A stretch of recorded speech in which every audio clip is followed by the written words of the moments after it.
host for this segment, Tulasizwe Sembalane, and of course, our guest for this segment, the Minister of International Relations and Cooperation, Minister Ronald Lamola. Sir, I see a smile on your face. What's all that about?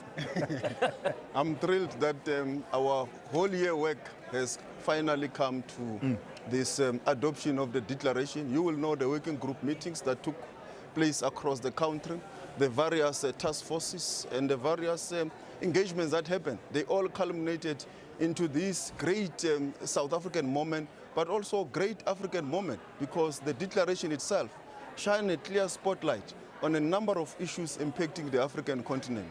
Critical minerals framework, value addition at source. You have seen already with the European Union, we have already laid the foundation in terms of how the critical minerals beneficiation must happen in the African continent. Issues of manufacturing, the issues of climate change financing, because the continent only receives less than 5% of the whole global financing for climate change. The declaration speaks to that. So it is a great moment for us because we believe that this will revolutionize the continent. Minister, just walk us through it step by step, because I mean, the President alluded to that expression that says, out of Africa, there's always something new. This certainly is something new, at least as far as our experience goes of how these declarations, the journey step by step. Usually you will have the opening of the summit, and then there'll be that engagement taking into consideration what the Sherpa and others have done, and then eventually the declaration. So just for absolute clarity, this flipped the script in a manner of speaking, and how exactly did we do this? This is a people's G20, Tulasis, and you know that there has been negotiations that took the whole week. The declaration has been negotiated, has been agreed upon by the Sherpas that needs to agree on the declaration. The various leaders who are here have been briefed by their Sherpas what is in the declaration. So there was nothing that stops us from putting the declaration for adoption by the leaders who are here in the first segment of this meeting. So we are thrilled that they agreed that we can do it, and it has been done. It contains a number of revolutionary aspect for the African continent and the world. I want to get into the details of the revolutionary provisions that you're talking about, but I'm trying to understand the mechanics of it all. Was there a conversation outside of the room between the leaders that said, here's what the Sherpas have agreed to?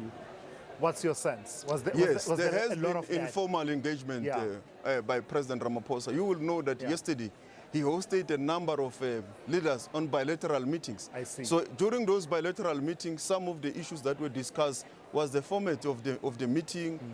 What are you comfortable with this? And the leaders made input. So it's not like some secret operation that happened. Yes. So there was indeed engagement, but obviously we could not have done with all of them. Yeah. But it was socialized even amongst the Sherpas and amongst many of the leaders that are here. We did our best to reach as many as possible to say we think that it will be good, given this is the G20 for the first time in the African continent, that we could also start with the adoption of the declaration. And most of them agreed. Minister, my sense was earlier in the week when you had a conversation with Bloomberg, you said something that really jumped out at me, where you said that we need, as the world needs to find a way to move on or move forward with or without the United States.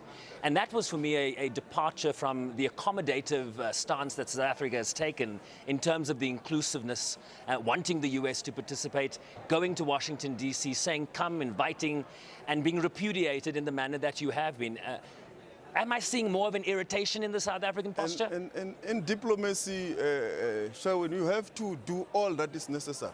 And South Africa has done everything that is diplomatically possible. So we have now reached a platform where the multilateral platform cannot be paralyzed on the basis of the absence of someone who was invited. So the multilateral platform must function, must work. It's what has served the world good since the Second World War. So that is the message that South Africa was sending across in all the engagements, to say we have to move with the declaration. We have to ensure that the declaration become a success. And the whole world is here. They have agreed that that is the way to go. So it is now a platform of cooperation. It's a platform where all the leaders of the world are saying this is where the world must go. Cooperation is the only way. This is an affirmation of multilateralism. I wonder what it might mean, you know, the sort of exchange of words. You saw the press secretary try to castigate South Africa's president, quote, saying that he was running his mouth. What did you make of that moment, and what does it probably mean for South Africa's bilateral relationship with the USA? There's ongoing trade negotiations. We still haven't concluded those negotiations. Does multilateral seep into the bilateral? Yeah, this G20 is not about the US. It's about all the 21 members of the G20. We are all equal members of the G20. What it means is that we need to take a decision. Those of us who are here have decided this is where the world must go, and that is what is going to happen.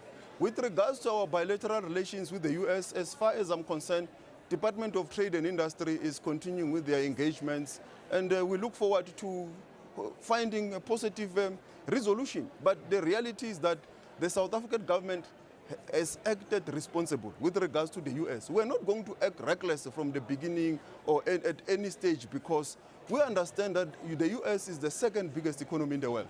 It's the first. I wanted to say it's the second trader of South Africa. Right. But it's the first biggest economy in the world. So there's no way you can deal with the economy without the US. There are people here in South Africa who are employed in Gqeberha, in the various areas, Roslyn, in our automotive sector, and also in agriculture. So when they see you reckless, issuing reckless statements, you are playing with their livelihoods. As the South African government, we have to act responsible, be diplomatic as far as possible. And we have tried, we have done it, we have made sure that we are diplomatically correct. But there must be a point where we are able to stand firm. And even when we were being diplomatically correct, as the South African government, we stood firm from the beginning. The agenda of the G20, the theme, you will remember that it was an issue from the beginning, and we stood firm. We said this theme will be carried over. The G20 Summit has adopted the outcomes on the basis of that theme. And we have stood firm on a number of issues, whether you speak about whether there's genocide or not. We have been clear that there's no genocide in South Africa. South Africa has got its challenges. Crime affects everyone. And we have said all these issues, expropriation and so forth, these are issues of our domestic environment. But today is about the G20, and we are happy that the world has adopted the declaration. They are going with the theme that South Africa has brought. The world is ready to move on. We're not going to dim the lights here, I promise. Please don't. To the extent, Minister, that you are able to, and before we release you, to the extent that you are able to, let's talk a bit about the level of detail.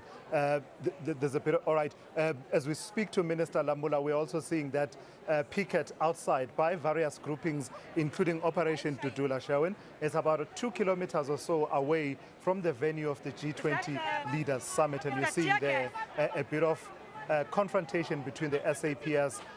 It looks like tear gas or some stun grenades being let off to try and control that crowd. But Minister, we do need to release you. So while we keep that in picture, I want to ask you a bit about the level of detail that you are able to go to now. You had a number of issues that you thought you were going to center in the final declaration that are important not only for South Africa, but for the Global South and the African continent in particular. You spoke briefly about the issue of climate change. Talk to me a bit more about the issue of debt sustainability, because I understand that that must be central as well in the declaration. Almost most of the issues we wanted to be centered are centered on the declaration, including the issue of debt sustainability, the metrics impacting mostly the Global South and the African continent in particular. When you look at the fact that a country with the same metrics in the African continent, with a country with the same metrics, has got, so the African one pays more in terms of interest for the same debt with everything similar, risk level, everything is the same. So it doesn't make sense why this one pays more and the other one pay more. It's part of the declaration. So that's why I'm saying this is it's a revolutionary, but it was not a walk in the park. There has been lots of meetings, and there have been some of the issues that had to be changed, to be amended. It's the nature of negotiations. You end up with some and you lose some. Final question before we let you go. The Troika now will be South Africa and then the US and the UK. What does that look like? I'm looking forward to it. It's going to be very See you in Miami next year. Thank you. Minister Ronald Lamola on a high after the leaders' declaration. It was his birthday, by the way. Oh, it is his birthday. Should we sing happy birthday, Minister? Hey, heading towards 40 years old, I'm sure. I'm growing younger and younger. Minister Ronald Lamola speaking to us here on our... At the set here at the Nasrec Center, the Leaders Summit, the plenary ongoing in a closed session.